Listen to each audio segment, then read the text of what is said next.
குடியரசு துணைத் தலைவர் தேர்தலில் எதிர்க்கட்சிகளின் சார்பில் வேட்பாளராக போட்டியிடும் நீதியரசர் சுதர்ஷன் ரெட்டி அவர்கள் சென்னைக்கு வருகை தந்து தமிழ்நாட்டை சார்ந்த நாடாளுமன்ற உறுப்பினர்களிடையே ஆதரவு திரட்டினார். தமிழ்நாடு முதலமைச்சர் மாண்புமிகு அண்ணன் தளபதி அவர்கள்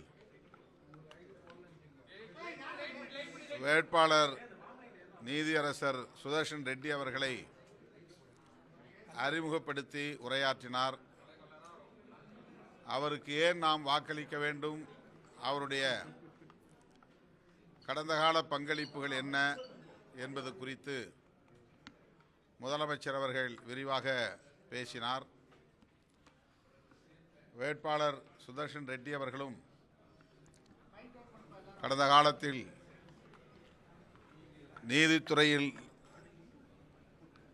அரசமைப்பு சட்டத்தின் சிறப்பு கூறுகளை பாதுகாப்பதற்காக அவர் ஆற்றிய பங்களிப்புகள் குறித்து எம்மோடு பகிர்ந்து கொண்டார். அரசமைப்பு சட்டம் மிகவும் ஆபத்தான ஒரு நிலையிலே இருக்கிறது. அதனை காப்பாற்ற வேண்டிய தேவை இருக்கிறது.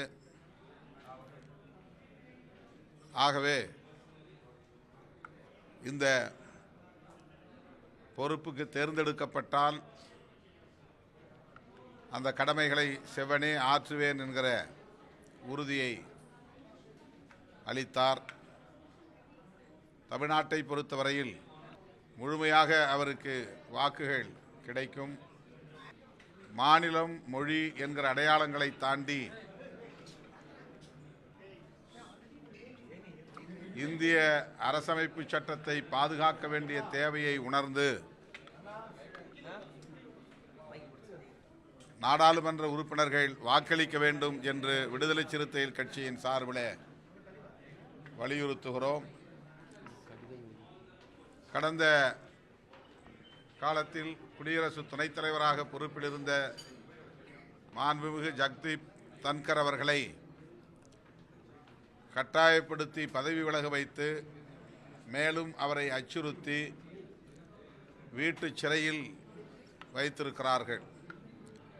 குடியரசு துணைத் தலைவருக்கே இந்த நிலை என்று சொன்னால் நாடாளுமன்ற ஜனநாயகத்தின் நிலை என்ன என்பதை நாம் எண்ணி பார்க்க வேண்டும்.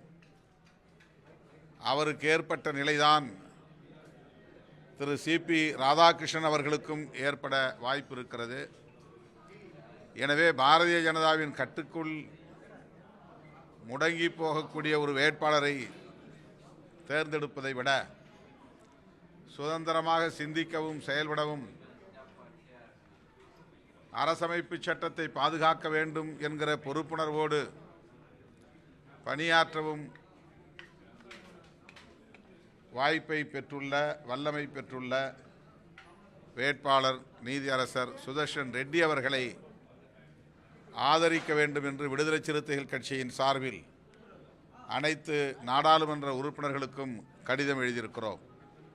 மாநிலங்களவை, மக்களவை என இந்தியா முழுவதும் உள்ள அனைத்து உறுப்பினர்களுக்கும் விடுதலை சிறுத்தைகள் கட்சியின் சார்பில் கடிதம் எழுதியிருக்கிறோம்.